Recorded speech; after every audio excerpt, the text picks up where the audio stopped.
Hello everybody, Captain Marty here. It is Thursday, May the 15th, and we are now on day 2 of the Hatteras Village Offshore Open. I'll be back in just a moment to fill you in on what happened yesterday and kind of set the scene for the fishing inshore, offshore, and nearshore.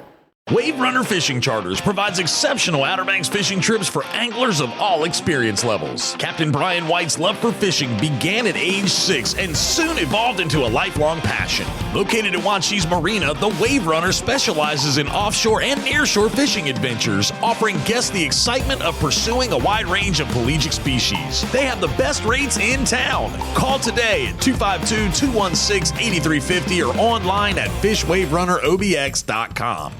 Boasting phenomenal seafood dishes, a great menu, and waterfront views with deck seating, Striper's Bar and Grill at the Shallowbag Bay Marina in Manio serves a casual, fun-filled dining experience with an Outer Banks flair. With 3 floors to choose from, you're bound to find the perfect seat for you and yours while enjoying great food and fantastic drinks. To see our menu and to catch a glimpse of the beautiful views, go online to stripersbarandgrill.com. Striper's Bar and Grill at the Shallowbag Bay Marina in Manio, where everyone's a VIP.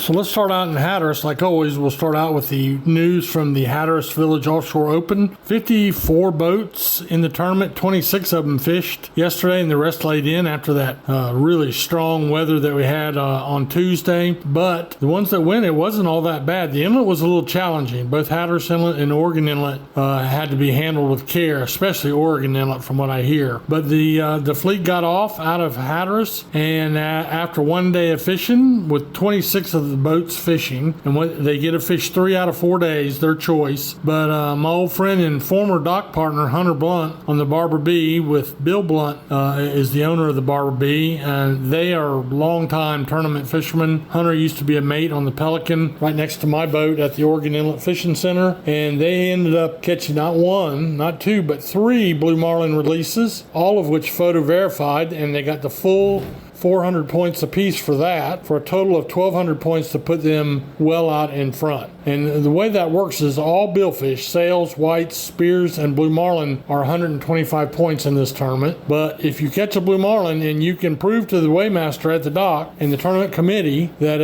it was indeed a blue marlin, then you get to go from 125 points to 400 points and still release the fish. So second place was the G Baby. They had 2 blue marlin for 800 points. Both of theirs photo verified as well. And then the Sally Girl was in third place with 1 white marlin and 1 blue marlin for 525 points. So that came out to a total of 12 blue marlin, 2 whites, and 2 sails for day 1. And just keep checking in with us each day, and we'll let you know what's going on in the tournament as it progresses. And I wanted to say, while I was in the office at Hatteras Harbor doing my scoring and taking a little break, a couple came by from Ohio. No, they came by from Pennsylvania. They were down for the week, and they heard me talking, and they're regular visitors to the podcast, and I actually came out and talked to them for a while. I had a real nice visit, and I do not have their name, but if they're listening this morning, we did enjoy the visit, and thank you for stopping by. Thank you for coming down to Hatteras for a little vacation. It was 50 years ago that I started doing that, and I was sitting yesterday looking out the window and looking down at the parking lot where I slept in a van, literally down by the river in 1975 for most of the summer. But I fell in love with the area, and it's great to be back down there. There were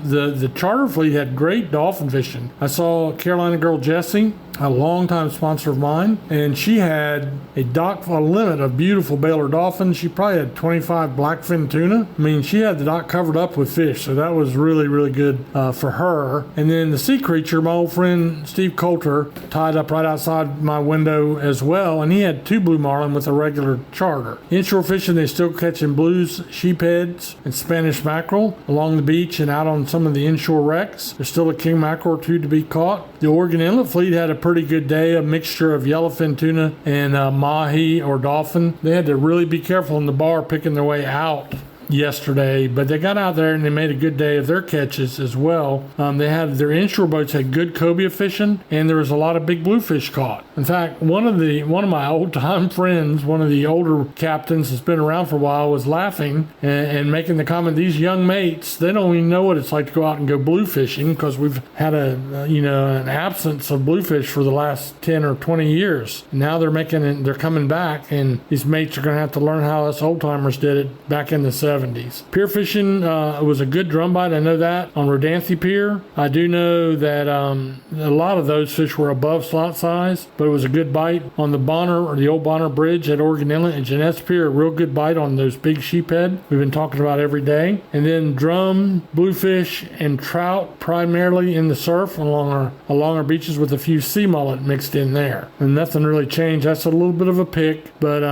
you got a real good chance of catching you a nice slot-sized puppy drum in the surf. We'll take a little break. I'll be right back to talk to you about backcountry fishing. Looking for adventure? Head to Pirates Cove Marina in Mania, where exciting charter fishing meets waterfront vibes. Whether you're a seasoned angler or first-timer, enjoy offshore, nearshore, and inlet trips with expert crews and quality boats. Need fuel? Pirates Cove offers diesel and non-ethanol gas. Need rods, reels, bait, tackle, and marine supplies? Pirates Cove has that too. Visit their ship store for premium sunglasses, exclusive Pirates Cove gear, and unique gifts. After your trip, relax with snacks, cold drinks, and stunning marina views. Book your charter today at fishpiratescove.com or stop by for a day of adventure, shopping, and relaxation. Catch the big one and make unforgettable memories at Pirates Cove Marina in Manio. Okay, in the backcountry, we had same old. I didn't really even get a report. I couldn't find anybody that went, but they've been doing good on both gray trout and speckled trout. They've been doing good on bluefish, and they're catching some of those 2 to 6 pounders, and then also a few bigger over 10 pounds as well. And the drum bite is good it's good in the slot size range, and there's a few of the bigger sized red drum as well, scattered black drum and a scattered sheephead, but most of the sheephead bite has been in the ocean, as we mentioned earlier in our report. So that's what's going on, and like I said, I'll keep you posted on the goings on in Hatteras, and I'll tell you what, you're not going to catch them in the motel room, so you need to go out and wet a line. Have a blessed day.